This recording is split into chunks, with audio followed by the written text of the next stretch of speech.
ప్రచారం మేము బట్టితోనే ఉంటాం. ఈ నియోజకవర్గ అభివృద్ధి కోసం నా ఓటు కూడా ఉపయోగపడాలని చెప్పి ప్రతి ఒక్కళ్ళు కూడా నిండు మనసుతో ఆశీర్వదించి ఓటేశారు. నాకు మీ అందరికీ ఏ రకంగా నా కృతజ్ఞతలు ధన్యవాదాలు చెప్పాలో నాకు తెలియట్లేదు. కానీ తప్పనిసరిగా మీ అందరూ రుణం తీర్చుకునే విధంగా మదర్ శాసనసభ నియోజకవర్గ అభివృద్ధి కోసం పనిచేస్తానని మీ అందరికీ నేను మాటిస్తా ఉన్నాను. మీరందరూ గతంలో కూడా 2009లో నన్ను శాసనసభ్యుడిగా గెలిపించి పంపిస్తే ఆనాటి ఉమ్మడి ఆంధ్రప్రదేశ్లో మొట్టమొదటిసారి చీఫ్ విప్గా నన్ను నియమించినటువంటి ఆనాటి డాక్టర్ వైఎస్ రాజశేఖర రెడ్డి గారిని కూడా గుర్తు చేసుకోవాల్సినటువంటి అవసరం ఉందని నేను భావిస్తా ఉన్నాను. అలాగే అనేక ఒడిదొడుకులు ఏర్పడతా ఉంటే ఆ ఉద్యమాల సమయంలో ప్రభుత్వాన్ని నిలబెట్టడానికి, సభను నడిపించడానికి అవసరమైన విధంగా నన్ను డిప్యూటీ స్పీకర్గా నియమించి సభను నడిపించడం కోసం నన్ను నియమించిన సోనియా గాంధీ గారిని, రాహుల్ గాంధీ గారిని కూడా తప్పనిసరిగా కృతజ్ఞతలు తెలియజేసుకోవాల్సిన అవసరం ఉంది. ఆ తర్వాత 2014లో మీరందరూ నన్ను శాసనసభ్యుడిగా గెలిపించి పంపిస్తే రాష్ట్రంలో కాంగ్రెస్ పార్టీకి వర్కింగ్ ప్రెసిడెంట్గా నన్ను నియమించి ఆ తర్వాత క్యాంపెయిన్ కమిటీ చైర్మన్గా నియమించి రాష్ట్రంలో ఉన్నటువంటి కాంగ్రెస్ పార్టీ కోసం పనిచేయండి అని చెప్పి నాకు బాధ్యతలు అప్పచెప్పినటువంటి సోనియా గాంధీ గారిని, మరీ ముఖ్యంగా రాహుల్ గాంధీ గారికి మీ అందరి తరఫున నేను కృతజ్ఞత తెలియజేస్తా ఉన్నాను. తిరిగి 2018లో మీరంతా నన్ను శాసనసభ్యుడిగా గెలిపించి పంపిస్తే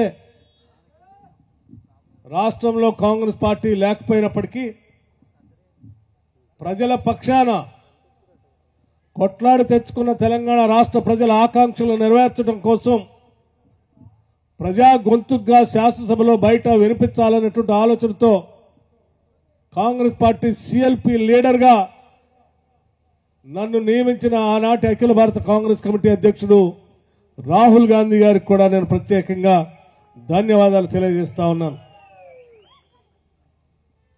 మీరు గెలిపించిన మీదట వారు నన్ను సిఎల్పి నాయకుడిగా, ప్రధాన ప్రతిపక్ష నాయకుడిగా తెలంగాణ ప్రజల అనేక కోరికలు, కలలతో తెలంగాణ ప్రజల భవిష్యత్తు కోసం ప్రత్యేక రాష్ట్రం కావాలనంటే ఆ కలలు నిజం చేయటం కోసం శ్రీమతి సోనియా గాంధీ గారు తెలంగాణ రాష్ట్రాన్ని ఇచ్చారు. కానీ కలలు కలలుగానే మిగిలిపోయాయి. ప్రజల ఆకాంక్షలు నెరవేరట్లేదు. వాటి కోసం నువ్వు పనిచేయాలని చెప్పి నన్ను ప్రోత్సహించి ప్రధాన ప్రతిపక్ష నాయకుడిగా చెప్తే నేను ఇక్కడి నుంచి మదర్ శాసనసభ నియోజకవర్గ ప్రజల ఆశీస్సులతో ఇక్కడ ఉన్నటువంటి నాయకుల యొక్క అనేక రాజకీయ పార్టీల నాయకులు, కేవలం కాంగ్రెస్ నాయకులే కాదు, అనేక రాజకీయ పార్టీల నాయకుల యొక్క జ్ఞానాన్ని, ఆలోచనని మీ అందరి సహకారంతో పొంది రాష్ట్ర వ్యాప్తంగా ప్రజల గొంతుగా శాసనసభలో నేను మాట్లాడగలిగాను. అలాగే చివరిగా తేల్చుకోవాల్సినటువంటి అవసరం వచ్చినప్పుడు తప్పదేక యుద్ధాన్ని ప్రకటించాలి. ప్రజల పక్షాన ఏ స్థాయికైనా వెళ్లి పోరాటం చేయాలనేటువంటి ఆలోచనతో రాహుల్ గాంధీ గారి సూచన మేరకు, అట్లాగే మల్లికార్జున్ ఖర్గే గారి ఆశీస్సులతో రాష్ట్ర వ్యాప్తంగా ఆదిలాబాద్ నుంచి ఖమ్మం వరకు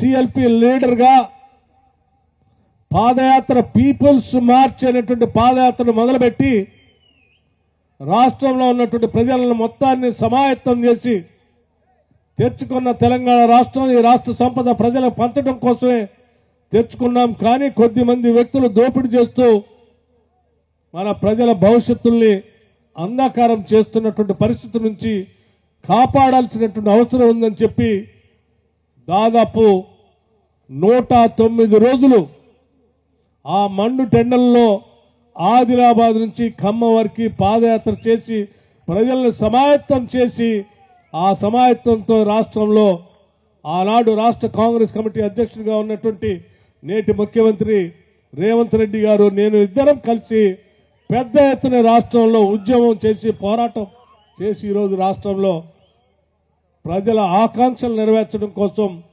ఇందిరమ్మ రాజ్యాన్ని తీసుకొచ్చాం. మీ అందరి సహకారంతో మీ అందరి ఆశీస్సులతో తెచ్చినటువంటి ఇందిరమ్మ రాజ్యం, ఆ రాజ్యం ద్వారా ఈ తెలంగాణ ప్రజలు కోరుకున్నటువంటి కలలు నిజం చేయటమే మనందరి ముందున్నటువంటి ఏకైక లక్ష్యంగా ఈరోజు కాంగ్రెస్ ప్రభుత్వం ముందుకి అడుగులు వేస్తా ఉంది. 6 గ్యారంటీలు ప్రకటించాం మేము. ఈ రాష్ట్రంలో సంపదను సృష్టిస్తాం, ఆ సంపదను ప్రజలకి పంచుతామని చెప్పాం. రాష్ట్రంలో ఉన్నటువంటి పేదలందరికీ ఇల్లు ఇస్తామని చెప్పాం. రాష్ట్రంలో ఉన్నటువంటి మహాలక్ష్మిలాగా మనం భావించేటువంటి మహిళకి కావలసినటువంటి పథకాలు ఇవ్వటం కోసం 6 గ్యారంటీలు ప్రకటించడమే కాదు, బస్సుల్లో ఉచితంగా ప్రయాణం చేసేటువంటి కార్యక్రమాన్ని కూడా వెంటనే ప్రారంభించాం. రైతుల గురించి చెప్పాం, నిరుద్యోగ యువతి యువకుల గురించి చెప్పాం. గ్రామీణ ప్రాంతాల్లో ఉంటున్నటువంటి ప్రజల యొక్క బిడ్డలు చదివించడం కోసం ప్రతి మండలానికి ఒక ఇంగ్లీష్ మీడియంతో కూడినటువంటి ఇంటర్నేషనల్ స్కూల్ కూడా ప్రవేశపెడతామని చెప్పాం. ఇలా మేము 6 గ్యారంటీలు ప్రకటించాం. ఆ ప్రకటించిన 6 గ్యారంటీలను అమలు చేసేటువంటి దిశలో మీ అందరి ఆశీస్సులతో ఈనాడు కాంగ్రెస్ ప్రభుత్వం వడివడిగా ముందుకు అడుగులు వేస్తూ ఉందని చెప్పి మీ అందరికీ నేను ఈ సందర్భంగా మనవి చేస్తా ఉన్నాను. పట్టుమని 10 రోజులు కూడా కాలేదు, అప్పుడే ఒక ఆయన మాట్లాడుతూ ఉన్నాడు, కాంగ్రెస్ పార్టీ 6 గ్యారంటీలకి వారంటీ లేదు, గ్యారంటీ లేదని. అరే మీది వారంటీ అయిపోయింది, గ్యారంటీ అయిపోయింది, ఎక్స్పైరీ కూడా అయిపోయింది. ఎక్స్పైరీ డ్రగ్ లాగా మీరు కాంగ్రెస్ పార్టీ గురించి వారంటీ లేదు, గ్యారంటీ లేదని అంటే ప్రజలు కాంగ్రెస్ పార్టీతోనే గ్యారంటీ ఉంది అని చెప్పి పెద్ద ఎత్తున కాంగ్రెస్ పార్టీకి ఓట్లేసి గెలిపించారు. మీ అందరికీ శాసనసభ సమావేశాల సందర్భంగా స్పష్టంగా రాష్ట్ర పరిస్థితిని ప్రజలందరికీ తెలియజెప్పాలనేటువంటి ఆలోచనతోనే వాస్తవాలన్నీ మీ ముందు పెట్టాం. రాష్ట్ర ఆర్థిక పరిస్థితిని కానీ లేకపోతే కరెంటు పరిస్థితిని కానీ ఈ రాష్ట్రంలో ఉన్నటువంటి పరిస్థితి గత 10 ఏళ్లుగా ఈ రాష్ట్రాన్ని ఏ రకంగా ఆర్థిక అరాచకత్వం చేశారో స్పష్టంగా లెక్కలతో సహా బయటపెట్టాం. బయటపెట్టినటువంటి లెక్కల్ని చూసి తట్టుకోలేక ఆ లెక్కలతో రాష్ట్ర ప్రజలందరికీ వీళ్ళు చేసినటువంటి దోపిడీ అర్థమైన తర్వాత భయానికి ఈరోజు కాంగ్రెస్ పార్టీ ప్రకటించిన 6 గ్యారంటీలు చేయరని చెప్పి అక్కడక్కడ మాట్లాడుతూ ఉన్నాం. మేము ప్రకటించింది 6 గ్యారంటీలు మీకోసం కాదు, లేకపోతే మీ మెప్పు కోసం కాదు. మేము ప్రకటించిన 6 గ్యారంటీలు ఈ రాష్ట్ర ప్రజలకి రాష్ట్ర సంపద చెందాలనేటువంటి ఆలోచనతో మేము ప్రకటించాం. ప్రజల కోసం, మీకోసం కాదు. అది మా సంకల్పం. ఈ రాష్ట్రంలో ఉన్నటువంటి ప్రతి పైసా రాష్ట్ర ప్రజలకే చెందాలి. ఈ రాష్ట్రంలో ఉన్నటువంటి ప్రతి వనరు రాష్ట్ర ప్రజలకే చెందాలి. పాలకులు లేకపోతే పాలకులు పక్కన ఉన్నటువంటి కొద్ది మందికో చెందేటట్టుగా ఈ రాష్ట్ర పాలన ఉండదు, ఉండపోదని మాత్రం చాలా స్పష్టంగా చెప్తా ఉన్నాం. అంతేకాదు ఈ రాష్ట్రంలో ఉన్నటువంటి ప్రతి వ్యవస్థ, అది చీఫ్ సెక్రటరీ దగ్గర నుంచి మొదలు పెడితే గ్రామీణ ప్రాంతంలో ఉన్నటువంటి చిట్ట చివరి ఉద్యోగి వరకు, రెవెన్యూ వ్యవస్థ కానీ, పోలీస్ వ్యవస్థ కానీ, మండల వ్యవస్థ కానీ, ఆరోగ్య వ్యవస్థ కానీ, ఏ వ్యవస్థ తీసుకున్నా ప్రతి వ్యవస్థ నా కోసమే పెట్టారని చెప్పి ప్రతి పౌరుడు కూడా భావించేటట్టుగా వ్యవస్థలన్నింటినీ కూడా జవాబుదారితనంగా ప్రజలకు అందించేటట్టుగా చేస్తాం.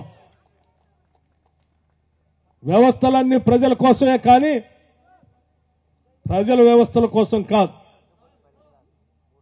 మనం పెట్టిన ప్రతి వ్యవస్థ ప్రజలకి అవసరాలు తీర్చడం కోసమే పెట్టాం. ఆ అవసరాలు తీర్చే క్రమంలో బాధ్యతాయుతంగా పనిచేసేటువంటి ఉద్యోగ వ్యవస్థను ప్రోత్సహించడానికి కావలసిన అన్ని రకాలుగా ప్రోత్సాహాలు అందిస్తాం. బాధ్యతారహిత్యంగా భావించేటువంటి వాళ్ళు ఎవరైనా ఉంటే వాళ్లకు కూడా ఏ రకంగా సమాధానం చెప్పాలో కూడా చెప్తాం. అంతిమంగా మేము కానీ మీరు కానీ అందరం ప్రజలకు జవాబుదారితనంగా ఉండేటట్టుగా పనిచేయాలని చెప్పి మేము స్పష్టంగా ఈ రాష్ట్ర ప్రభుత్వ యంత్రాంగానికి కూడా స్పష్టంగా చెప్పాం. 10 ఏళ్లుగా ఈ రాష్ట్రంలో ఉన్నటువంటి వ్యవస్థలన్నింటినీ కుప్పగొల్చారు. ఎవరు ఎక్కడ జవాబుదారితనం లేదు. ప్రతి వ్యవస్థ ప్రజల కోసం కాదు, మా కోసం అని చెప్పి వాళ్ళు ఆడుకునేటువంటి కార్యక్రమంలో పడిపోయారు. అందుకే ప్రజలు ఎక్కడ పోవాలో తెలియదు. ఒక దరఖాస్తు ఇవ్వాలంటే ఎక్కడ పోవాలో తెలియదు. ఒక పని కోసం ఎవరి దగ్గర పోయి చెప్పుకోవాలో తెలియదు. ముఖ్యమంత్రిని కలవడం, మంత్రులు కలవరు. ఏదైనంటే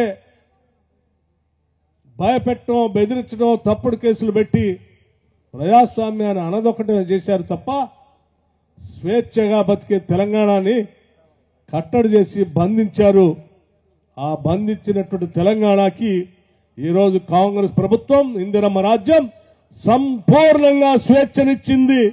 స్వేచ్ఛగా ఈరోజు స్వతంత్రంగా ప్రతి ఒక్కళ్ళు ఇది నా రాష్ట్రం, నాకు సంపూర్ణంగా మాట్లాడేటువంటి హక్కు ఉందని చెప్పి స్వేచ్ఛగా మాట్లాడే పరిస్థితిని ప్రతి ఒక్కరికి కల్పించాం. ఈరోజు మేము చెప్పాం,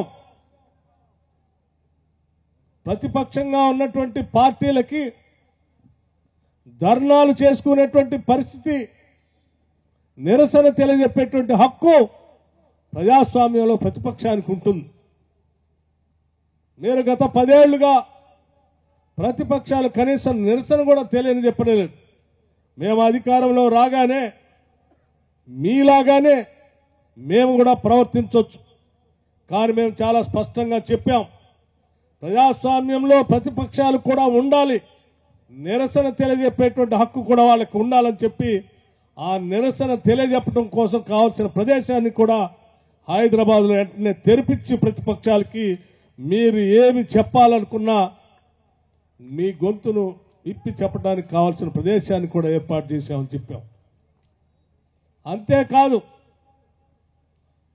ప్రగతి భవన్ అని చెప్పి గేట్లు బంద్ చేసిన ప్రగతి భవన్ ని ప్రజాభవన్ గా మార్చాం. గేట్లు బార్లా తెరిచాం. ప్రతిరోజు రాష్ట్ర వ్యాప్తంగా ఉన్నటువంటి ప్రజలు గంట సేపు స్వేచ్ఛగా లోపలికి వచ్చి ఎవరు ఏది కావాలన్నా వాళ్ళు దరఖాస్తులు ఇచ్చుకునేటువంటి పరిస్థితి తీసుకుని వచ్చాం.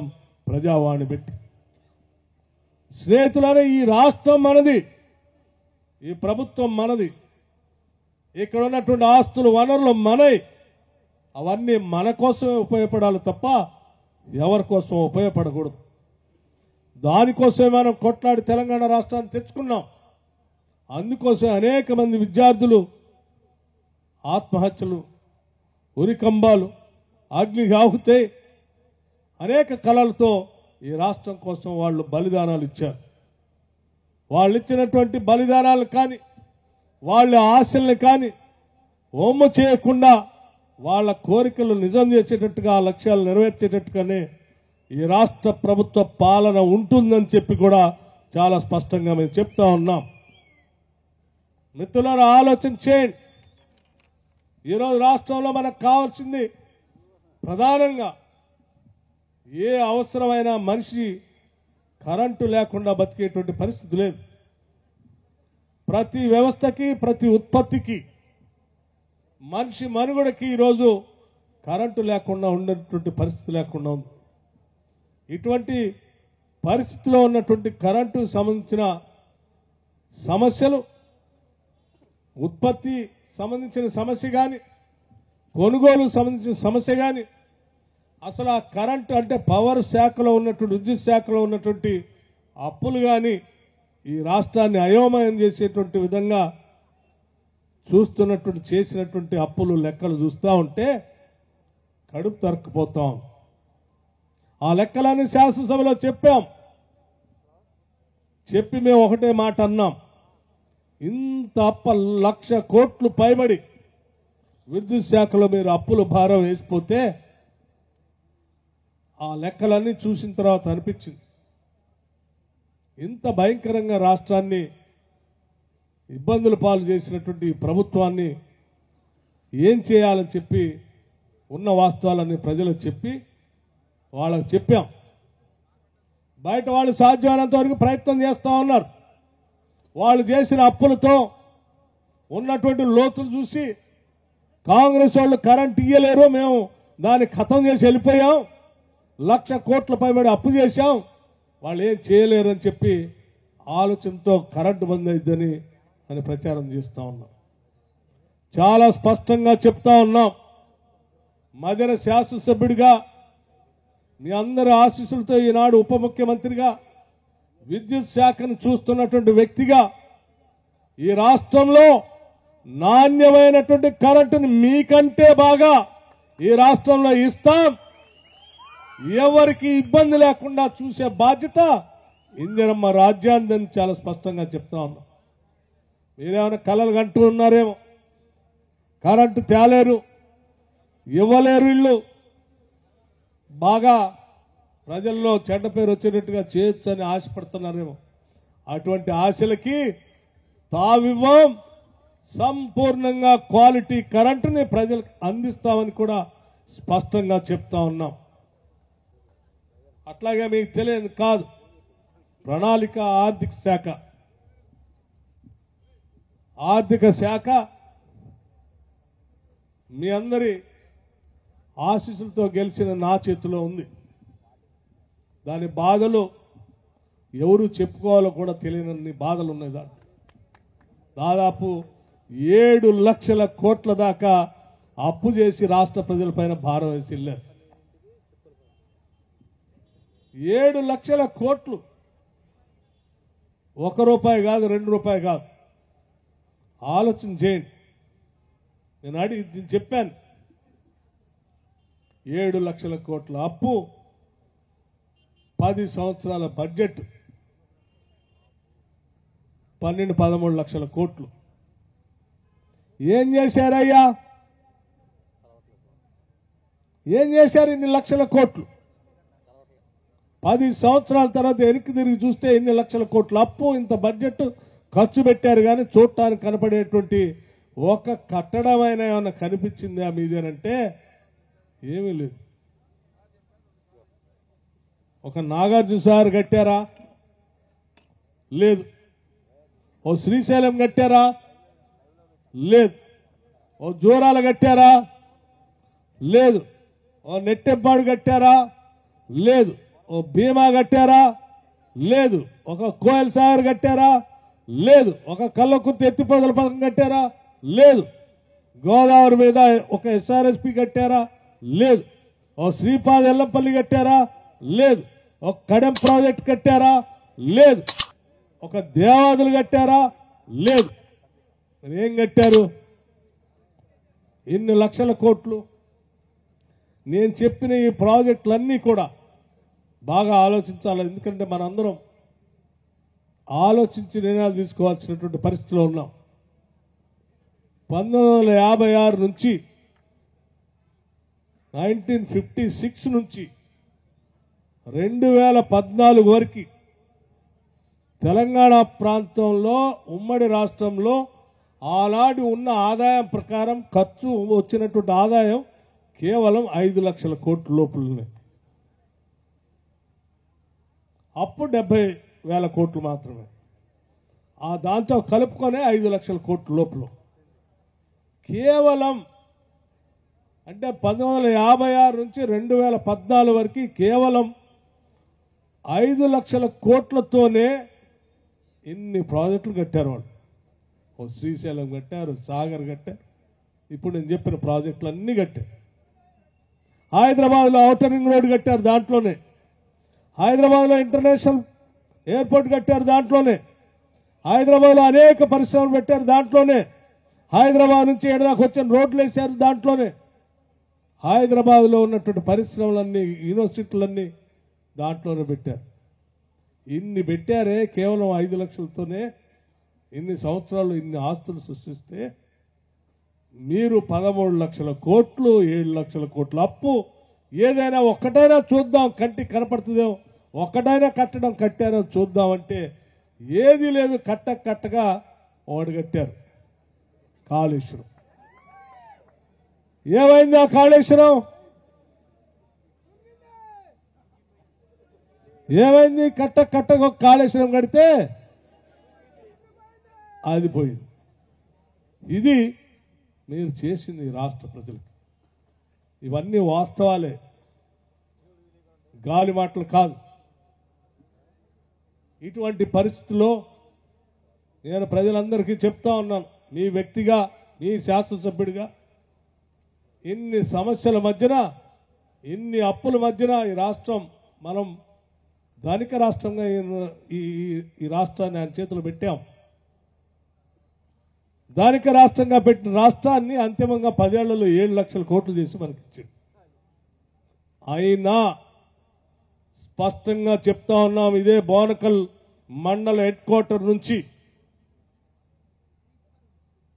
మీరు 15వ తారీఖు 20వ తారీఖు దాకా జీతాలు ఇచ్చే పరిస్థితి ఉంటే, ఇంత డొల్లతనం, ఇంత ఆర్థిక అరాచకత్వం చేసిపోతే కూడా మేము రాగానే మొదటి వారంలోనే ఉద్యోగస్తులందరికీ జీతాలు ఇచ్చాం. మొదటి వారంలోనే ఉద్యోగస్తులందరికీ జీతాలు ఇచ్చాం. అనేక నెలలుగా మధ్యాహ్న భోజనం వంటలు చేసేటువంటి వాళ్ళకి కొన్ని నెలలుగా మీరు జీతాలు ఇవ్వకపోతే, బిల్లులు ఇవ్వకపోతే బిల్లులు క్లియర్ చేశాం. ఈ రాష్ట్రంలో ఉన్నటువంటి ఆర్థిక పరిస్థితిని గాడిన పెడతాం, గాడిన పడేస్తాం. ఈ రాష్ట్ర ఆర్థిక పరిస్థితిని గాడిన పడేయటమే కాదు, ఈ రాష్ట్రంలో ఉన్నటువంటి వనరులన్నింటినీ కూడా కాపాడుతూ రాష్ట్ర ప్రజలకి అందిస్తాం తప్ప మేమేదో వెనకడుగు వేస్తామని మీరు భావిస్తే పొరపాటు. ఈ రాష్ట్ర పురోగతిని, ప్రగతిశీల భావాలతో ఈ రాష్ట్రాన్ని ముందుకు నడిపిస్తాం. ఈ రాష్ట్రంలో మేము ఇచ్చినటువంటి హామీలన్నీ కూడా నెరవేరుస్తాం. అందులో భాగంగా ఇప్పటికే 6 గ్యారంటీల్లో 2 గ్యారంటీలకి మనం ఫ్రీ బస్, 6.5 కోట్లు ఫ్రీ టికెట్లు, ఉచితంగా 6.5 కోట్ల ఉచిత బస్సులో తిరిగేటువంటి టికెట్లు 6.5 కోట్ల మహిళలు తిరిగారు ఆర్టీసీ బస్సులో. 10 లక్షల వరకు ఆరోగ్యశ్రీ పరిమితిని పెంచాం. కొద్ది రోజుల్లోనే మరో 2 గ్యారంటీలు కూడా అమలు చేయబోతా ఉన్నాం. కొద్ది రోజుల్లోనే మరో 2 గ్యారంటీల్ని అమలు చేయబోతా ఉన్నాం. మిత్రులారా, మీ అందరి ఆశీస్సులతో తప్పనిసరిగా ఈ రాష్ట్రాన్ని ఆనాడు ఏ రకమైనటువంటి కలలు, కోరికలు, ఆలోచనలు, లక్ష్యాలతో తెచ్చుకున్నామో ఆ లక్ష్యాలన్నీ నెరవేర్చే విధంగా ముందుకు తీసుకొని పోతాం. ఇరిగేషన్ ప్రాజెక్టుల మీద దృష్టి పెడతాం, పరిశ్రమల మీద దృష్టి పెడతాం, ఉద్యోగాల కల్పన పైన దృష్టి పెడతాం, వ్యవసాయ రంగాన్ని అభివృద్ధి చేయటం పైన దృష్టి పెడతాం, సాఫ్ట్వేర్ ఇండస్ట్రీని దృష్టి పెడతాం. ప్రపంచంలో తెలంగాణ రాష్ట్రాన్ని రెపరెపలాడేటట్టుగా ముందు ఉండేటట్టు అగ్రభాగ ఉండేటట్టుగా నిలబెడతామని కూడా ఈ సందర్భంగా మనం చేస్తా ఉన్నాం. మేము ఇప్పటికే చాలా సమావేశాలు పెట్టాం. ప్రణాళిక సంఘానికి సంబంధించి, ఆర్థిక సంఘానికి సంబంధించి అనేక మంది మేధావులు, నిపుణులతో కూడా మాట్లాడుతూ ఉన్నాం. ఆ నిపుణుల్ని ఆలోచనలు తీసుకుంటాం, మేధావుల ఆలోచనలు తీసుకుంటాం. ఈ దేశంలో ఉన్నటువంటి అనేక మంది పెద్దలతో కూడా మాట్లాడుతూ ఉన్నాం. ఈ రాష్ట్రాన్ని బాగు చేయటం కోసం ముందు చూపుతూ ముందుకు పోతామని చెప్పి కూడా మీ అందరికీ మనవి చేస్తూ, అలాగే మదర్ శాసనసభ నియోజకవర్గం సంబంధించి తప్పనిసరిగా ఈ నియోజకవర్గ ప్రజలందరూ కూడా మదర్ శాసనసభ నియోజకవర్గం పురోగతి బాగా జరగాలని, వ్యవసాయ పరంగా బాగా అభివృద్ధి చెందాలని, అట్లాగే పారిశ్రామికంగా కూడా ఈ నియోజకవర్గం అభివృద్ధి చెందాలని ఇక్కడ చదువుకున్నటువంటి బిడ్డలందరూ కూడా ప్రపంచవ్యాప్తంగా అనేక దేశాలకి వెళ్తా ఉన్నారు. వెళ్ళేటువంటి పరిస్థితులు, పనికొచ్చే చదువులు చెప్పించాలని అంతా కూడా పెద్ద ఎత్తున కలలు కానీ గెలిపించి పంపించారు.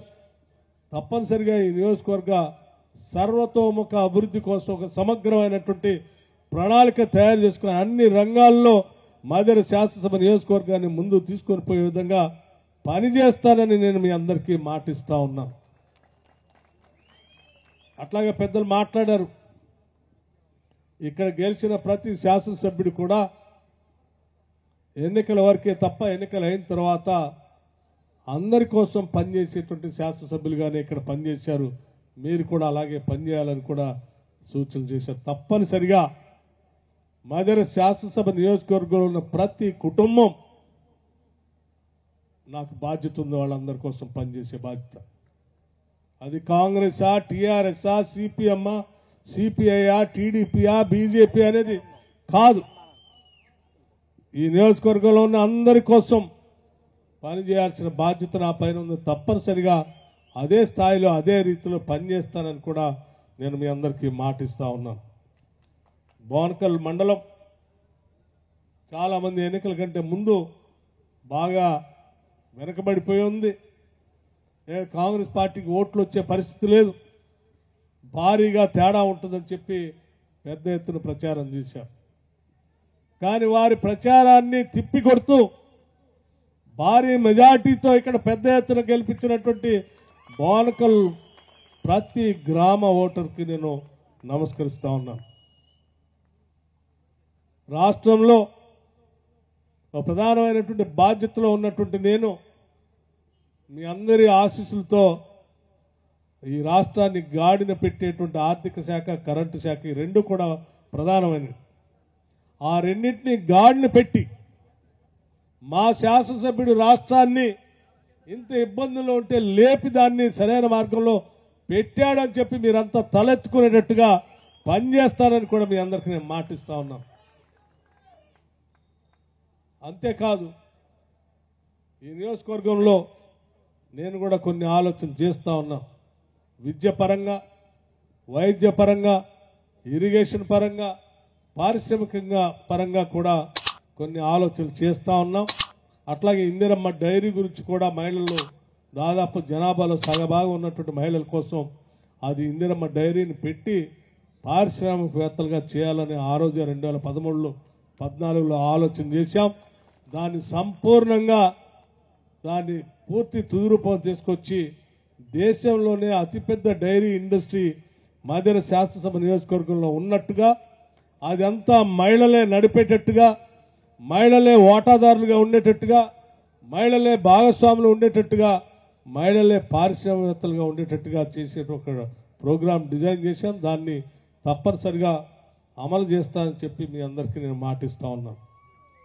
అట్లాగే మదర్ శాసనసభ నియోజకవర్గంలో చదువుకున్నటువంటి అనేక మంది నిరుద్యోగ యువతి యువకుల కోసం వాళ్ళ ఉద్యోగాలకి ప్రిపేర్ కావడానికి కావాల్సిన స్కిల్ డెవలప్మెంట్ సెంటర్ని కూడా మదర్ శాసనసభ నియోజకవర్గంలో ఒకటి ఏర్పాటు చేయాలని, వాళ్ళు ఆ స్కిల్ డెవలప్మెంట్ సెంటర్స్ ద్వారా, కోచింగ్ సెంటర్స్ ద్వారా తయారయ్యే ఉద్యోగ అవకాశాలు అందిపుచ్చుకోవటం కోసం కావాల్సిన విధంగా ఏర్పాటు చేయడం కోసం కూడా ఒక ప్రణాళిక తయారు చేస్తూ ఉన్నాం.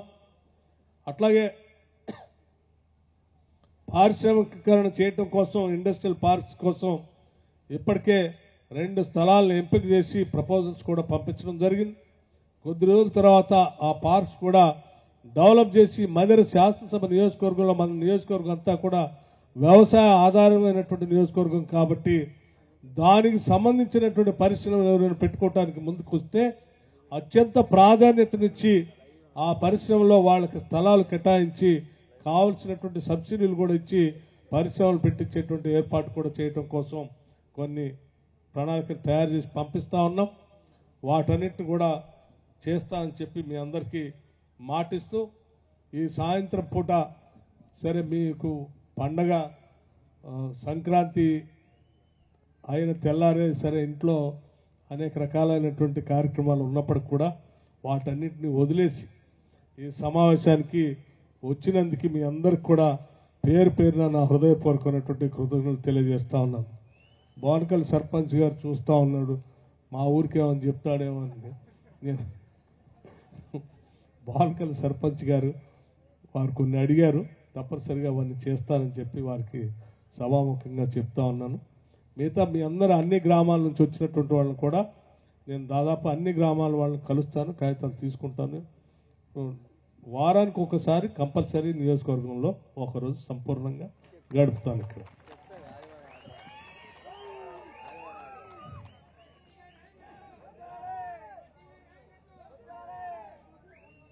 తప్పనిసరిగా వారానికి ఒకసారి ఒకరోజు సంపూర్ణంగా 1 full డే తప్ప మండలాలన్నీ అయిపోయిన తర్వాత ఆ తర్వాత గ్రామాల వారీగా పెట్టుకుంటాను. అందరినీ కలుస్తాను. నేను ముఖ్యంగా నియోజకవర్గంలో ఉన్నటువంటి యువతకి చదువుకునేటువంటి వాళ్ళందరూ కూడా బాగా చదువుకోవాలని, మంచి భవిష్యత్తుతో వాళ్ళు అనేక ప్రాంతాల్లో విద్యా అవకాశాల కోసం ముందుకు వెళ్ళాలని, మంచి ఉద్యోగాలు పొంది ఈ ప్రాంతానికి మంచి పేరు తీసుకురావాలని చెప్పి నేను వారికి సంపూర్ణంగా కోరుకుంటూ, మీ చదువు కోసం కానీ లేకపోతే మీరు ఏ ప్రాంతానికి వెళ్ళి చదువుకోవటం కోసం అవసరాలు ఇచ్చే ఎక్కడైనా ఎవరితోనైనా మాట్లాడాల్సిన అవసరం ఉన్నా కానీ నేను మీకు అందుబాటులో ఉంటాను. నియోజకవర్గ సమస్యలను పరిష్కారం చేయడం కోసం నా ఆఫీస్ కార్యాలయంలో కూడా ఒక ప్రత్యేకంగా ఒక పిఏని కూడా వారికి కేటాయిస్తూ ఉన్నాను. మీరు ఆ పిఏ పేరు నెంబర్ కూడా కొద్ది రోజుల్లో నేను ప్రకటిస్తాను. ఇక్కడ ఉన్నటువంటి ఎవరు ఏ సమస్య ఉన్నా కానీ ఆ నెంబర్ ఫోన్ చేసి ఆ సమస్య చెప్తే దాన్ని అటెండ్ చేయడానికి ఒక వ్యవస్థను ఏర్పాటు చేస్తూ ఉన్నానని చెప్పి మీ అందరికీ మోటమరి కూడా వస్తాను మీ అందరికీ చెప్తూ, అట్లాగే ఖమ్మం జిల్లా ప్రజానికానికి కూడా ముఖ్యంగా మనకు ఉన్నటువంటి అన్ని సీట్లు సంపూర్ణంగా గెలిపించినందుకు, ఖమ్మం జిల్లా కాంగ్రెస్ మాయం చేసినందుకు ఖమ్మం జిల్లాలో ఉన్నటువంటి ప్రజలందరికీ కూడా ధన్యవాదాలు తెలియజేస్తా ఉన్నాను, కృతజ్ఞతలు తెలియజేస్తా ఉన్నాను. ఖమ్మం జిల్లా సమగ్ర అభివృద్ధి కోసం, రాష్ట్ర సమగ్ర అభివృద్ధి కోసం మీ అందరి ఆలోచనలు తీసుకొని ముందుకు పోతామని చెప్పి మీ అందరికీ నేను మనవి చేస్తూ 2 మాటలు మీరందరూ ఊళ్ళో ఎక్కడ పోయినా చెప్పండి. ఈ ప్రభుత్వం మంది, ప్రజలది. ఈ ప్రభుత్వం ప్రజలది అంటే మంది. ఇక్కడ ఉన్న అన్ని వనరులు మనకే ఉపయోగపడతాయి. స్వేచ్ఛగా స్వతంత్రంగా బతుకుదాం. ఇల్లు లేనటువంటి వాడు ఎవడు ఉండడు ఈ రాష్ట్రంలో. అందరికీ ఇల్లు వస్తాయి. సంపూర్ణంగా కరెక్ట్ ఉంటుంది. సంపూర్ణంగా అన్ని సమస్యల పరిష్కార మార్గాలు దొరుకుతాయి. ఏ సమస్య ఉన్నా చెప్పుకోవటానికి ప్రతి శాసనసభ్యుడు, ప్రతి మంత్రి, ఉప ముఖ్యమంత్రి, ముఖ్యమంత్రి అందరూ అందుబాటులో ఉంటారు అని చాలా స్పష్టంగా ఇంటింటికి మీరు కలిసిన ప్రతి మనిషికి చెప్పండి అని చెప్పి మీ అందరికీ నేను సవినయంగా మనవి చేస్తూ సెలవు తీసుకుంటున్నాను. జై హింద్, నమస్కారం. దయచేసి అందరూ కూర్చోవాలి. సన్మాన కార్యక్రమం స్టార్ట్ అవుతుంది ఇప్పుడు.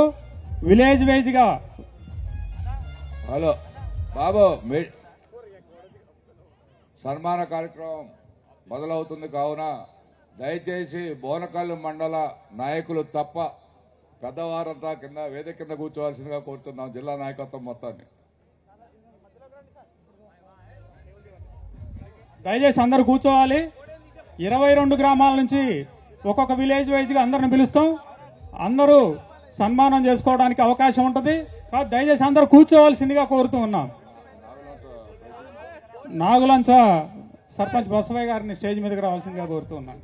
అలాగే జిల్లా కాంగ్రెస్ పార్టీ అధ్యక్షులు పువ్వాళ్ళ దుర్గాప్రసాద్ గారు మరియు జిల్లా పార్టీ నాయకులందరూ కలిసి బట్టి విక్రమార్క గారికి సన్మానం చేయడం జరుగుతూ ఉంది. దయచేసి అందరూ కూర్చోవలసిందిగా కోరుతూ ఉన్నాను. ప్రతి ఒక్క విలేజ్ అందరికీ 1 by 1 విలేజ్ వైజ్గా అందరూ సన్మాన కార్యక్రమంలో పాల్గొనవలసిందిగా కోరుతూ ఉన్నా.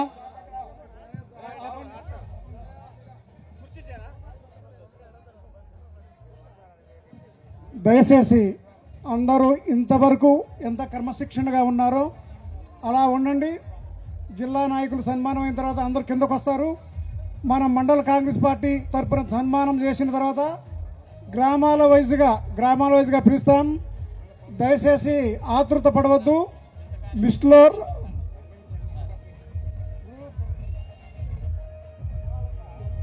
సిద్ధకాని మండల సర్పంచుల సంఘం వారు సన్మానం చేస్తారు భట్టి గారికి.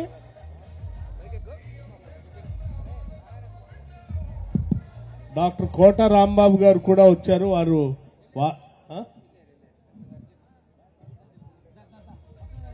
ఒక్క నిమిషం ఆగండి. మిమ్మల్ని పిలవలేదు కదండి.